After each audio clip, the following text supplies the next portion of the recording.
אז שלום לכולם ולכולן, ברוכות הבאות לעיניים על עזה, ההתכנסות היומית שלנו שהיא חיבור של מחאה ולמידה, שמנסה לעמוד על המציאות בעזה וגם על הקשריה היותר רחבים ואת הדרכים להתנגד לה. היום אנחנו מארחות את יארה שהין גרבלי, שהיא פעילה פוליטית מיפא וסטודנטית באוניברסיטת תל אביב. היא תדבר איתנו על הקשר בין עזה ליפא, ויארה תדבר במשך 8 דקות, ואחר כך אנחנו נשאיר זמן לדיון קצר. אני מזכירה שמי שרוצה לשאול שאלה, מוזמן לכתוב אותה בצ'אט, ואני אקריא אותה ליארה אחרי ההרצאה. מרחבה יארה, ותודה שהצטרפת אלינו. אוקיי, מרחבה, שלום. אני שמחה באופן יחסי להיות כאן איתכם ואיתכן, וזה מאוד קשה, נראה לי זה אתגר מאוד רציני לנסות לתחום הכל ב8 דקות, אז אני דווקא רוצה להתחיל מהסוף ולא מההתחלה. ומפאת הזמן אני לא הכנתי מצגת, אבל אולי זה גם ניסיון טוב לעסוק בדמיון פוליטי או סתם דמיון. ואני רוצה לדבר שנייה על יפא, שזה יפו. ומי שמכיר את יפו אז יודע שיש את שכונת אל-עג'מי, שהיא השכונה הדרומית של מה שהפכה להיות היום תל אביב. ובשכונת אל-עג'מי, בלב השכונה, יש גינה, אוקיי? גינה ציבורית, שקוראים לה, למי שמיודד ומי שמכיר את המרחב, כאילו את האוריינטציה המרחבית של השכונה, נקרא לזה, אז יודע שלגינה הזאת קוראים גינת השניים, אוקיי? מכירים? תוהים? כן? אוקיי, אני רואה הנהונים. אז היא מוכרת כגינת השניים, אבל אני אגלה לכם סוד, שהוא סוד שמוכר ליפואים פלסטינים שהיום מתגוררים ביפו.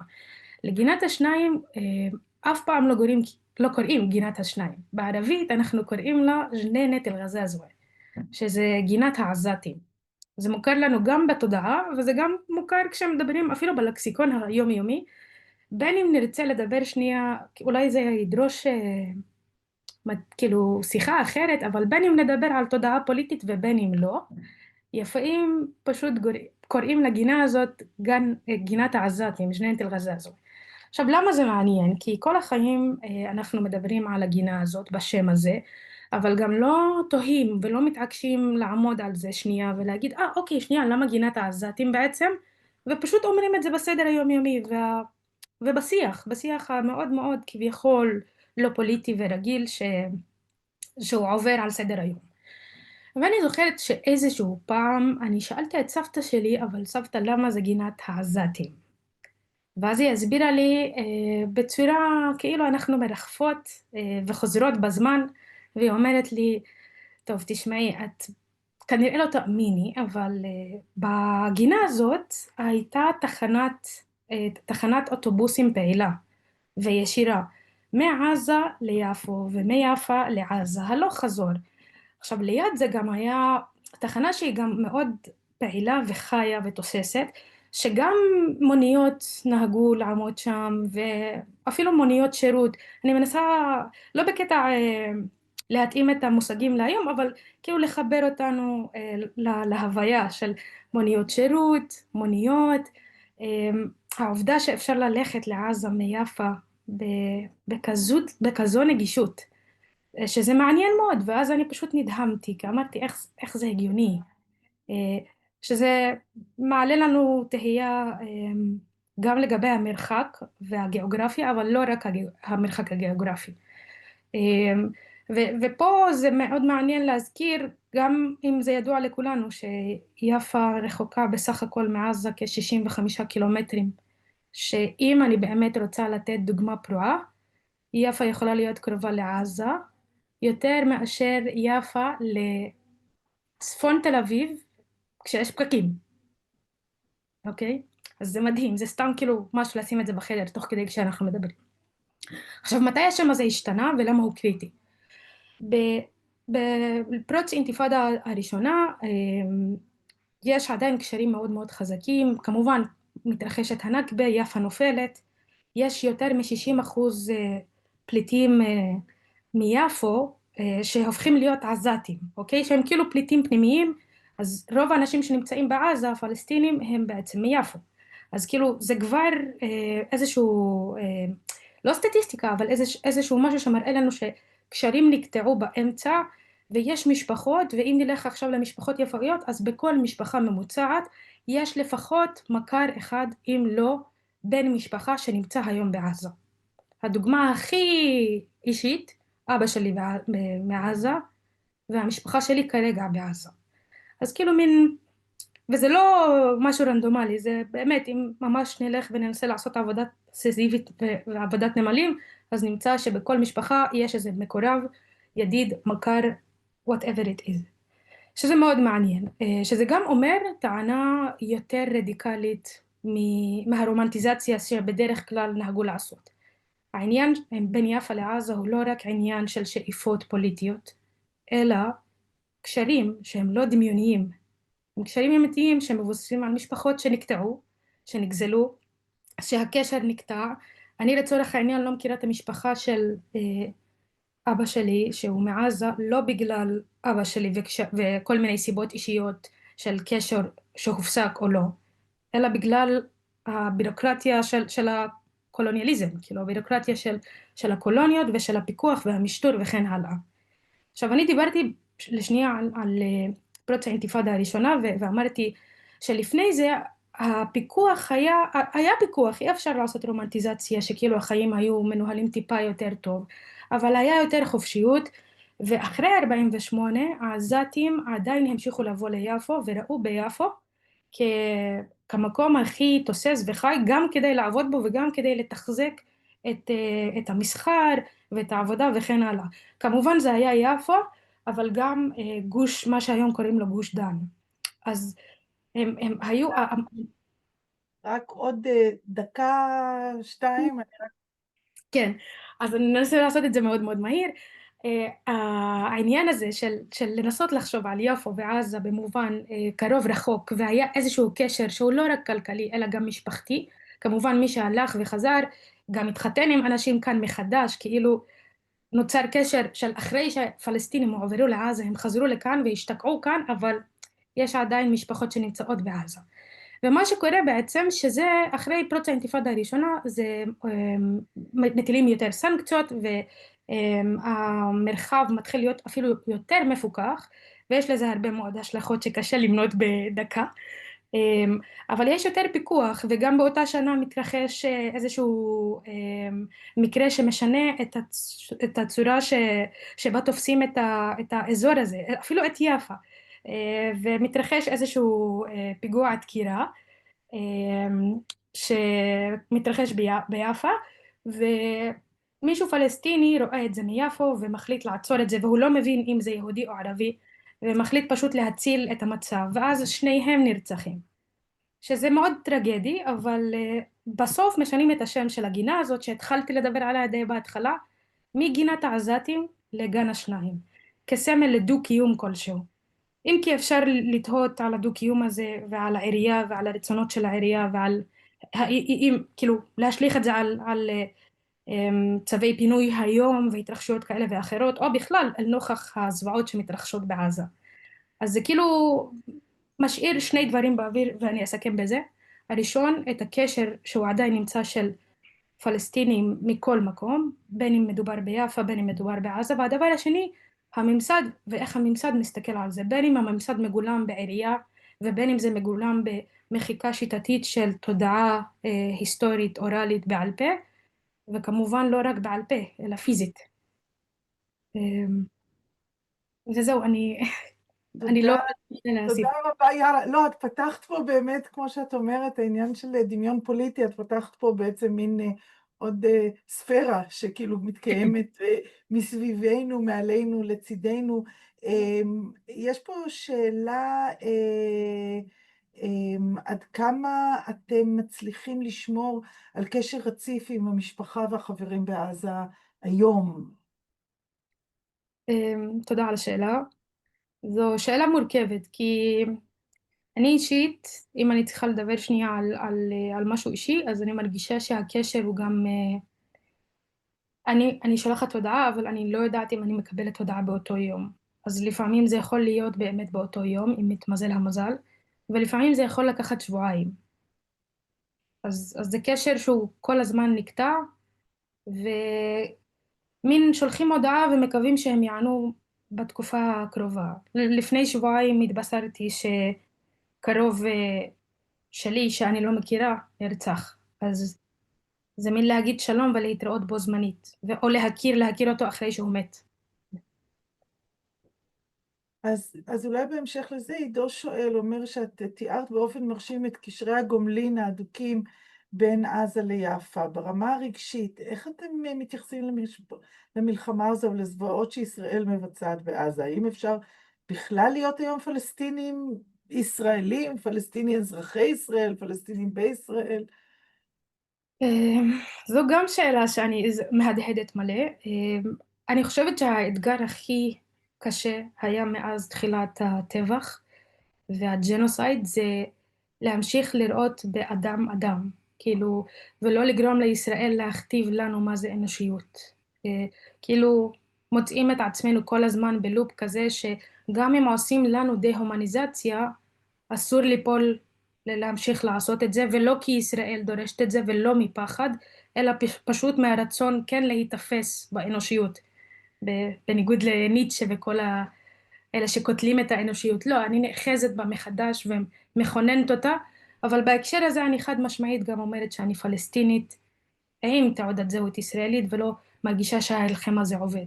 זה כן קיים בהוויה שלי, זה כן קיים בהוויה שלי, העניין של הישראליות. בהגדרה העצמית אני אומרת שאני פלסטינית. כאילו, אני לא מרגישה צורך להנכיח את ההלחם ביחד. את יכולה להרחיב קצת על הקשרים הכלכליים והתרבותיים שהתקיימו בין עזה ליפה, בין 67 נגיד לאינתיפאדה הראשונה, זאת אומרת, איך זה נראה? זאת אומרת, את לא היית אז, אבל אם את יודעת איך הדברים נראו ואיזה סוג של קשרים היו. אז זו גם שאלה מעולה, אני חייבת להודות שאני לא חקרתי מספיק את זה, אבל אני כן יודעת, ואני מקווה שזה לא נשמע לא בתור רומנטיזציה או נוסטלגיה, אבל הקשרים היו כל כך לוקאליים ויומיומיים ומתבססים על, נגיד, מה שהיום לא מוכר. באותה גינה או ליד הגינה הזאת היה איזשהו שוק פתוח של בסטות, אוקיי? זה רמת תיאור כזאת פשוטה ועממית של יחסי גומלין ותלות מאוד מאוד, כאילו שיש בה פרקטיקה מאוד מאוד חברתית, אבל גם לא מתוך איזה אידיאולוגיה, אלא מתוך שותפות גורל, ניסיון לשרוד דברים כלכליים ואופציות והזדמנויות לשפר או פשוט להעניק חיים יותר טובים. אז ברמה הזאת אני יודעת שהדיבור הזה בעיקר היה על ייבוא סחורות, על לפתוח מקום כאן, למכור דברים כאן, הייצוא דווקא מתקיים ביפו ולא בעזה, וזה היה בבסטות, כאילו כדי באמת להמשיך עם הקו של הדמיון, אז לצורך העניין אנשים שגידלו הרבה מאוד תותים, הביאו את התותים ופתחו את הבסטות פה, וכמובן זה לא רק מאכלים, הרבה מאוד דברים אחרים. זאת אומרת, הם גידלו את התותים בעזה ובאו למכור אותם ביפה. כן. והיו גם, ואומרת אבל שתעשייה זה היה כאן, ביפה, גם וגם, כאילו התעשייה בעיקר בלב יפו, בהחלט. התעשייה בעיקר כאן. כאילו זה פשוט המקום החיה, כאילו גם החיה וגם היה מחיה. וגם כי אנשים פשוט הכירו את הטופוגרפיה של יפו. כאילו זה לא היה להם זר. אנשים היו באים ליפו ומכירים את המקום, עם השנים זה השתנה כג'נטריפיקציה בכל זאת. אז היה קשה לזהות את המרחב החדש, אבל אנשים גם הרגישו שייכות מקומית, זה במובן הכי פשוט של אני מכיר את המקום הזה. את יודעת, את אומרת, חזרת על זה כמה פעמים, ואני מבינה גם את העניין, לא לעשות רומנטיזציה, לא להיכנס לנוסטלגיה. מי כן, כאילו, את יכולה לדבר קצת על הרומנטיזציה והנוסטלגיה הזאת? מי נחשף אליה, מי רוצה אותה, את מי היא משמשת? כן, בהחלט. עכשיו כשאנחנו רואים כל כך זוועות ועדים לזוועות האלה, אז השיח של שחרור ולאום והומלנד, לדעתי, מאבד משמעות. כי כל עוד אנחנו מאבדים חיי אדם, זה, לדעתי, אין צורך לדבר על...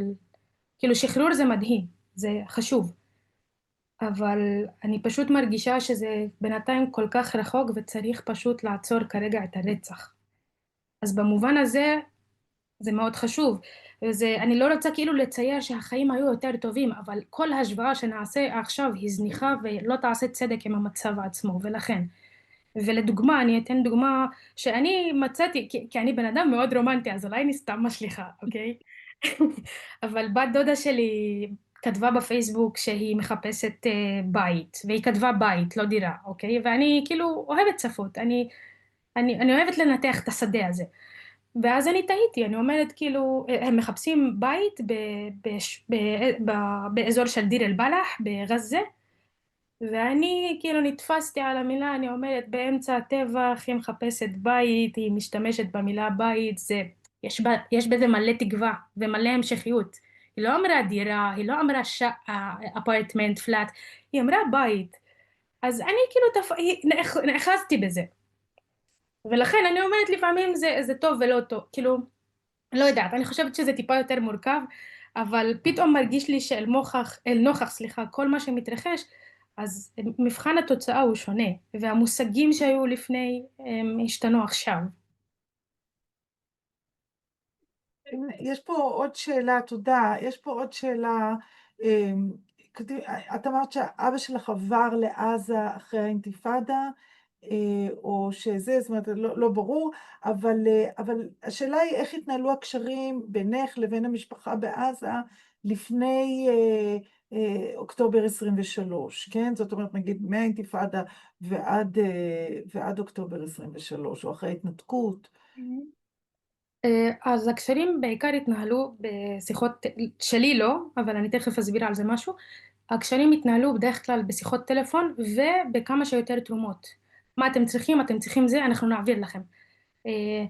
אתם בסדר? איך השבוע הזה? אז כאילו אפילו העברה של הכספים ושל ממש מבחינת חומרים ומטריה, זה היה יותר קל, אבל זה כן הסתכם בזה.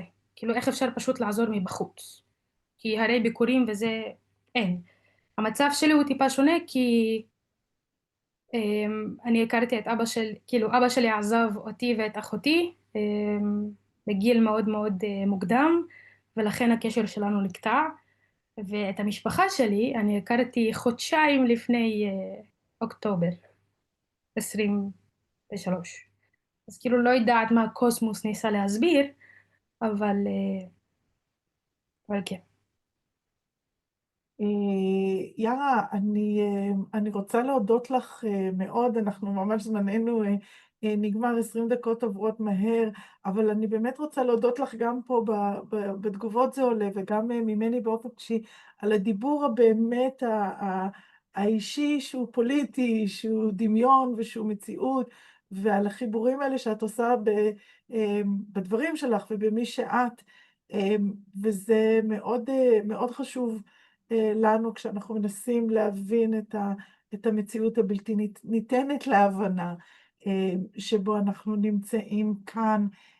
אז אני מאוד מאוד רוצה להודות לך, יערה, שאפשרת לנו להשאיר דבת גם לדברים אחרים, גם לעזה שנמצאת פה איתנו.